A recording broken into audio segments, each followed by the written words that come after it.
신학생 시절에 여성신학이라는 수업을 들은 적이 있었어요. 그때 한 여학생이 자기는 어릴 적에 아버지께 받은 상처가 너무나 커서 하나님 아버지라고 하면 마음속에 있는 분노가 스물스물 솟구쳐 오른다. 이런 이야기를 한 적이 있었어요. 여러분, 사실 누군가의 기억 속에 부모라는 존재는 아득한 그리움과 사랑이 대상이 아닐 수도 있지요. 그래서 어버이 주일을 보낸다든지 또 부모님과 어른을 무조건 공경하라는 말씀을 들으면 괜히 마음이 무겁고 불편해지는 분들이 있을 수도 있다는 거예요. 레슬리 필즈가 쓴 부모 용서하기라는 책 속에 이런 이야기가 나와요. 레리는 결코 화목하다고 할 수 없는 가정에서 태어나고 자랐습니다. 아버지는 알코올 중독자였고 그런 아버지와 헤어진 어머니는 자기가 받은 스트레스로 인해서 어린 아들을 학대하기 시작해요. 심지어 아들 몸에 화상의 흉터를 남기기까지 하지요. 훗날 목사님이 된 레리가 용서에 관한 설교를 준비할 때였습니다. 그런데 정작 자기 마음속에 어머니를 향한 분노 그리고 용서의 마음이 생기지 않는 거예요. 그래서 고민 끝에 어머니에게 전화를 걸어서 어머니, 사실은 제가 어머니를 너무나 미워했다고 고백하고 용서해 달라고 말합니다. 놀랍게도 그때부터 어머니와의 화해가 시작됐다고 하는 거예요. 이 책의 저자인 레슬리 필즈는 공경할 만하지 않은 부모라도 공경하는 마음으로 바라본다면 그것으로 우리는 부모를 존중받는 사람으로 만들어갈 수 있고 동시에 나 자신도 공경받는 부모가 될 수 있다고 하면서 그 어떤 이유가 있더라도 하나님께서 모든 사람의 유익을 위해 주신 명령, 곧 내 아버지와 어머니를 공경하라는 명령대로 사는 것을 중단해서는 안 된다고 이야기합니다.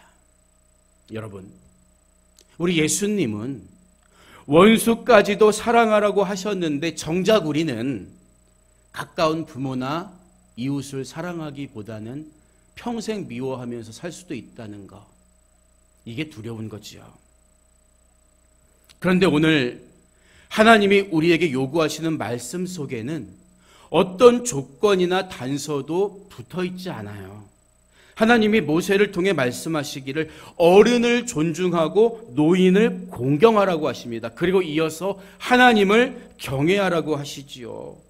하나님이 요구하시는 것은 부모는 물론 어른을 공경하는 그런 사람이라는 거예요. 만약에 부모는 공경하는데 하나님을 경외하지 않는다든지 하나님을 경외한다고 하면서 부모와 어른을 존경하지 않음으로 인해 하나님의 이름을 걸고 주신 규례를 지키지 않는다면 그것은 하나님의 이름을 망령되이 일컫는 것과 다름없다는 거예요. 여러분, 그렇다면 구체적으로 우리가 어떻게 부모님과 노인들을 공경해야 할까요? 그 시작은 우리의 태도를 바꾸는 데부터 출발한다는 거예요. 32절 전반부를 보면요, 너는 샌머리 앞에서 일어서고 이렇게 말씀하시기 때문입니다. 여러분, 여기서 샌머리는 어떤 머리예요? 젊은 사람이 새치가 나면 머리가 새서 하얗게 될 수 있는데 그게 아니라 나이가 들어서 자연적으로 휘어진 머리를 말합니다. 따라서 이 말씀은 백발이 성성한 어른, 즉 지긋하게 나이가 드신 분이 들어오면 즉시 일어서서 예를 갖추어야 한다는 뜻이에요. 본래 우리는 찬물도 위아래가 있다는 말을 지킬 만큼 윗사람에 대한 공경이 탁월한 동방예의지국이었어요.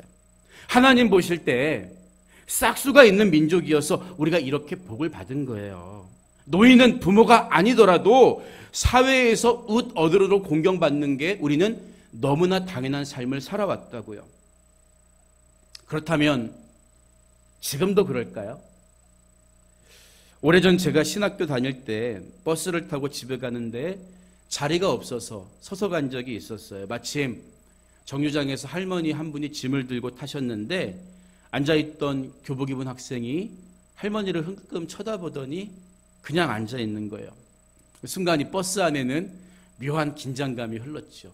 그런데 그 학생 뒷자리에 앉아있던 머리가 희끗희끗한 초로의 신사분이 일어나셔서 마치 누님 같은 할머니에게 여기 앉으시라고 그 할아버지가 할머니께 자리를 양보해 드리더라고요.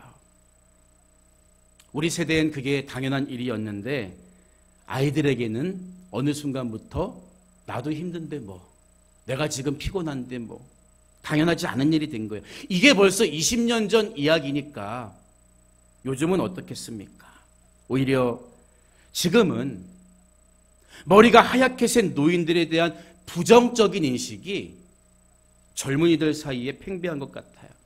그래서 죄송합니다. 태극기 부대라든지 꼰대라는 말 속엔 노인을 향한 불신과 함께 강한 경멸감이 담겨 있어요. 너무나 안타까운 거예요. 사실 노인분들에게는 드러나는 몇 가지 특성이 있어요. 노인이 되면 같은 이야기를 몇 번이고 계속해서 반복하게 되는데 의사들은 젊을 때보다 뇌가 3분의 2로 줄어들기 때문에 망각 증세가 심해진 탓이라고 이야기합니다. 자연스러운 거라는 거예요. 그러다 보니까 변화를 거부하죠. 보수화가 됩니다. 뿐만 아니라 경제적인 빈곤과 건강의 악화로 인해서 쉽게 상처받고 마음에 병이 들기도 쉽다는 거예요. 그런데 미국 노인문제협의회 회장 다니엘 덜스는 노인의 진짜 슬픔은 돈이나 건강의 문제보다도 좋은 동반자가 곁에 없다는 것이다. 이런 말을 해요. 동반자가 없다는 말의 의미가 뭘까요? 젊었을 때처럼 함께 이야기를 나누면서 슬픔과 근심, 고독과 불안을 함께 마음 터놓고 이야기할 수 있는, 우정을 나눌 수 있는 그런 사람, 자기를 알아주는 사람이 점점 사라져 간다는 거예요. 더 이상 자신을 존중하고 이야기를 들어줄 수 있는 사람이 없다는 게 가장 큰 우리 부모님들, 노인분들의 아픔이라는 거죠. 여러분, 그런데 여기 있는 우리 모두는 나이가 들면 다 노인이 됩니다. 노인 문제는 곧 나의 문제이기도 한 거예요. 그래서 우리는 노인을 세심하게 배려하고 존중해 드려야 한다는 거죠. 태도를 바꿔야 한다는 거예요. 먼저 정현종 시인이 쓴 방문객이라는 시를 여러분 들어본 적 있나요? 사람이 온다는 건 실은 어마어마한 일이다. 이 구절로 시가 시작되는데 사람이 찾아오는 게 왜 어마어마한 일입니까? 그 이유에 대해서 시인은 시 속에서 한 사람의 일생이 오기 때문이다. 이렇게 이야기해요. 그렇습니다. 우리 앞에 서 계신 머리가 하얗게 센 분, 한 분 한 분의 인생은 책 한 권으로 다 담을 수 없는 어마어마한 일생들이 담겨 있는 거예요. 그 인생이 우리 앞에 다가올 때 일어서서 존중하는 게 마땅하다고 하나님은 오늘 성경을 통해서 우리에게 가르쳐주고 계신 거지요. 여러분, 버스에서 자리를 양보하신 적이 한 번쯤 다 있잖아요. 그때 여러분의 모습을 기억해 보세요.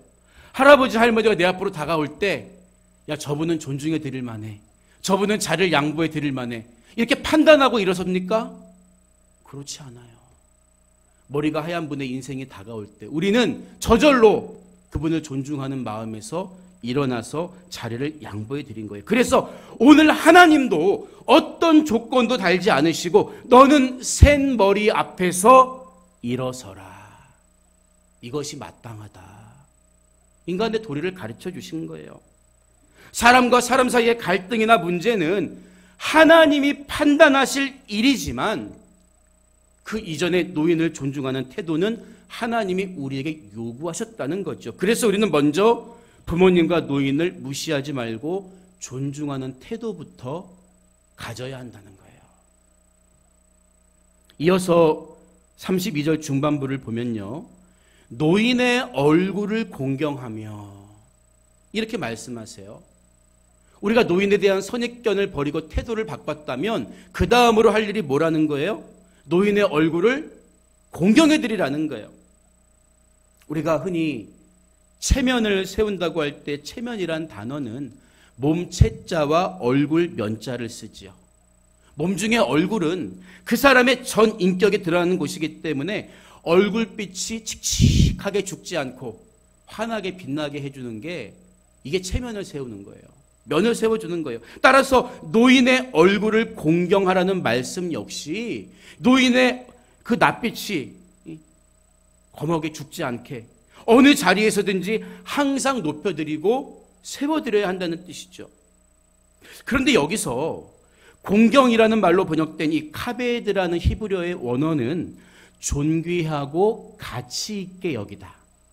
존귀하고 가치 있게 여기다는 뜻이에요. 따라서 공경하라는 말씀 속에는 단순히 형식적으로 그냥 받들어 드리기만 하라는 게 아니라 실제로 귀하고 가치 있게 여기라는 뜻이 내포되어 있는 거예요. 그냥 형식적으로 노인이니까 이게 아니라 진짜 가치 있게 여기라는 거예요. 사실 나이가 든 노인의 얼굴은 우리의 인간적인 미적 관점으로 볼 때는 아름답다고 할 수 없어요. 나이가 들수록 주름이 늘고 피부의 생기도 탄력도 사라지기 때문이에요. 그런데 하나님은 왜 그 얼굴을 귀하고 가치 있는 것으로 여기라고 말씀하셨겠냐는 거예요. 대부분의 노인은 누군가의 부모이고 부모였기도 하고 또 다음 세대를 위해 평생 동안 헌신하며 살아왔기 때문입니다. 그래서 늘어난 주름살 하나하나는 늘어난 훈장 하나와도 같기 때문이에요. 그래서 아프리카 속담 중에는 노인 하나가 죽는 것은 도서관 하나가 불타 없어지는 것과 같다. 참 멋진 말이죠. 이런 속담도 있는 거예요. 수천 년 동안 지속되어 온 농경사회에서 노인은 가장 지혜롭고 지식이 풍부한 사람이었죠. 그래서 경험으로 쌓아온 그 지식을 통해서 언제 씨를 뿌려야 하는지 노인은 잘 알고 있어요. 사람들은 다 노인의 지혜와 지식을 구했단 말입니다. 마을의 온갖 대소사도 어른들이 계셔야 노인이 있어야 해결되곤 했죠. 그런데 산업화와 현대화가 가속화되면서 어느새 노인은 가장 변화를 따라오지 못하는 그런 사람으로 전락해버리고 만 거예요. 그래서 나이 드신 부모나 노인분들을 형식적으로는 떠받들어 드리지만 가치를 귀하게 여기는 사람들은 점점 사라지고 있어요. 노인들의 말을 귀담아 드리려 하는 사람들이 없어지고 있다는 거예요. 몇 년 전에 로버트 드 니로가 출연했던 인턴이라는 영화가 있었어요. 70세의 벤이 자기 자식보다도 어린 여성 CEO 줄스가 있는 회사에 다시 인턴으로 들어가게 됩니다. 나이가 든 노인이다 보니까 처음에는 젊은 사람들의 지식을 따라가지 못해요. 그래서 메일 하나도 제대로 보내지 못해서 무시당하던 벤이었는데 시간이 지날수록 줄스가 해결하지 못하는 문제를 해결할 수 있는 지혜를 가르쳐주고 줄스는 결국 그 지혜로 인해서 다시 힘을 얻게 되는 그런 과정을 담은 영화예요. 그런데 이 영화의 부제목이 Experience never gets old. Experience never gets old. 경험은 결코 늙지 않는다. 이게 부제목이었다는 것은 굉장히 의미심장해요. 여러분 그렇습니다. 노인분들이 젊은 사람들을 따라가지 못할 수 있어요. 속도적인 측면에서 지식은 조금 부족할지 몰라도 삶의 진짜 지혜는 노인에게서 배워야 한다는 거예요. 성경을 보면 노인들의 지혜로운 충고를 무시한 결과 돌이킬 수 없는 실패를 겪은 이야기가 기록되어 있죠. 열왕기상 12장을 보면 솔로몬의 아들 르호보암이 백성들의 부역의 문제를 어떻게 처리할지를 놓고 노인들에게 자문을 구합니다. 백성들이 이미 선왕 솔로몬 시대의 고된 부역으로 인해서 지칠 대로 지쳐 있었기 때문에 부역을 줄이라고 원로들이 충고합니다. 그러나 르호보암은 그 말을 듣지 않아요. 그 대신에 젊은 친구들의 주장대로 더욱 강한 부역으로 백성들을 고단하게 하죠. 그 결과 백성들이 다윗 가문의 등을 돌리고 여로보암을 북이스라엘 왕으로 추대하게 되면서 통일 이스라엘이 둘로 쪼개지게 되잖아요. 바로 노인들의 지혜로운 충고를 하찮게 여긴 결과입니다. 그래서 잠언 20장 29절을 보면요, 젊은 자의 영화는 그의 힘이요 늙은 자의 아름다움은 백발이니라, 이렇게 말하고 있는 거예요. 젊은 사람의 힘이 어디 있습니까? 지치지 않는 체력과 빠르게 습득하는 지식으로 힘있게 일을 처리해 가듯이 노인은 지금까지 살아온 인생의 무게가 얹혀있는 아름다운 백발을 통해서, 지혜를 통해서 지혜대로 사는 법을 후손들에게 가르쳐줄 수 있다는 거예요. 우리는 먼저 그래서 노인에 대한 나의 태도를 바꾸고 그분들의 말을 가치 있게 여기고 귀담아 들어야 하는 것입니다. 그러면 나에게도 반드시 유익이 있다는 거예요. 본문 32절의 마지막 구절은 내 하나님을 경외하라 나는 여호와이니라는 말씀으로 끝을 맺죠. 앞서서 셋머리 앞에서 일어서고 노인의 얼굴을 공경하라고 말씀하신 하나님께서 마지막에는 내 하나님을 경외하라 나는 여호와니라 이렇게 끝을 맺으시는데, 원문을 보면요, 이 구절 앞에 영어의 end에 해당하는 wow라는 접속사가 붙어 있어요. 말하자면 하나님은 부모와 노인에 대한 공경이 하나님을 향한 경외와 동등하다고 가르쳐 주신 거예요. 하나님 왜 이렇게 말씀하셨을까요? 부모와 노인을 존중하고 귀하게 여기는 것은 이것을 명령하신 하나님을 하나님으로 인정하는 것과 같은 행위이기 때문이에요. 제가 군대에 있을 때 가끔 폐지를 모아두는 곳에 불이 나는 적이 있었어요. 왜냐하면 그곳이 군대 말로 짱 박히기 좋은 곳인데 거기 병사들이 숨어서 담배 피다가 그 꽁초를 막 던져서 불이 일어나는 거죠. 아무리 소대장님이 주의를 줘도 소용없어요. 잊을만 하면 또 거기서 불이 납니다. 불 났다 그러면 거기 가는 거예요. 거기 가는 거. 그런데 그러던 어느 날 그곳에 대대장님이 직접 쓴 경고문이 붙습니다. 앞으로 여기서 담배 피다가 발각되면 한 달 동안 군기교육대 보내고 남은 군생활 동안 모든 휴가는 박탈한다. 딱 붙은 거예요.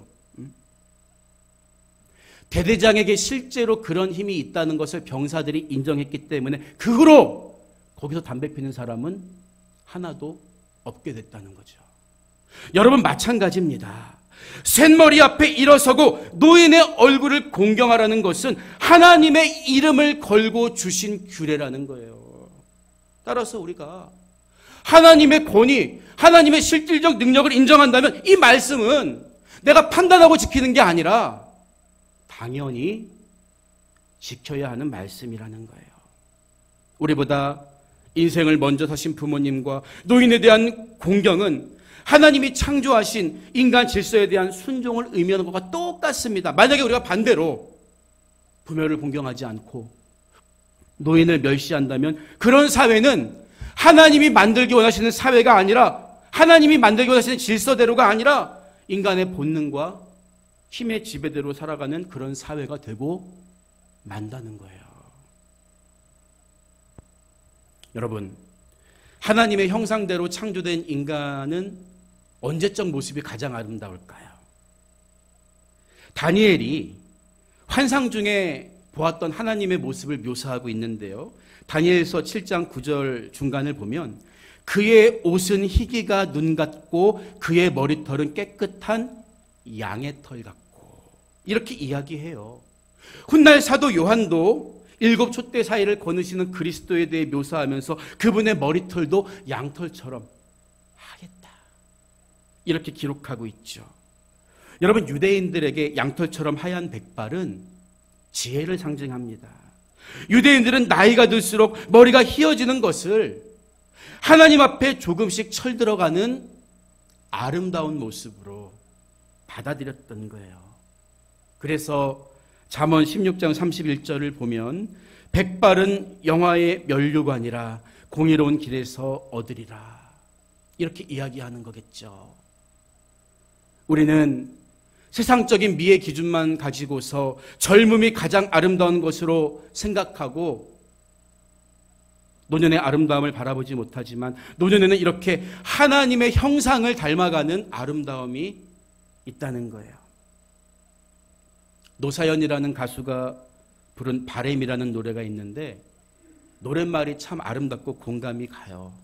노래 가사 중에 우린 늙어가는 것이 아니라 조금씩 익어가는 겁니다. 이런 소절이 있죠. 나이가 들면서 머리가 희고 얼굴에 주름이 피는 것을 보면서 젊은 날을 그리워하고 아쉬워할 필요가 없어요. 하나님 앞에서 우리는 어쩌면 조금씩 그분을 닮고 익어가는 것일 수도 있기 때문이에요.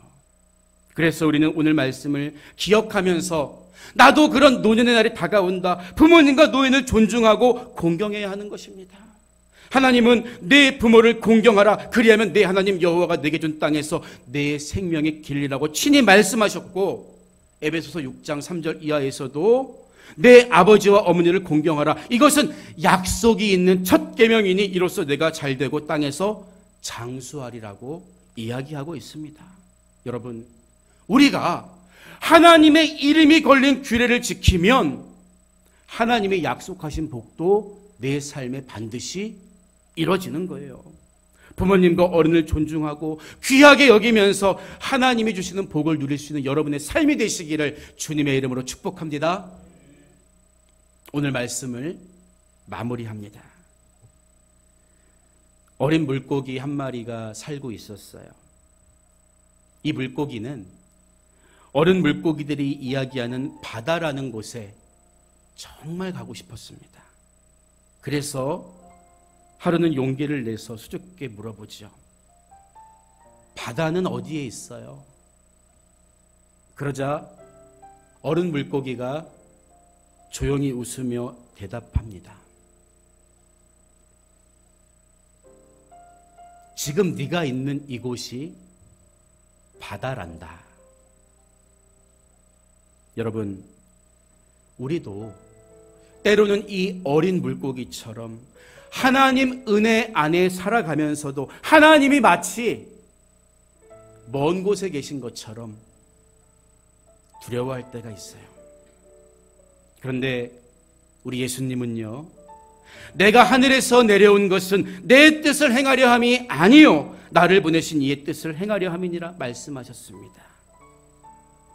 아버지의 뜻을 행하심으로써 아버지를 본 적 없는 사람들에게 아버지 사랑을 가르쳐 주셨고 이 세상 속에서도 하나님 나라 백성으로 사는 법을 보여주신 거지요.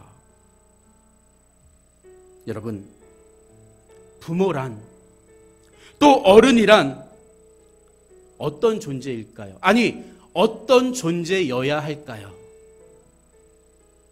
교회 안에 있는 많은 영적 아이들이 있어요.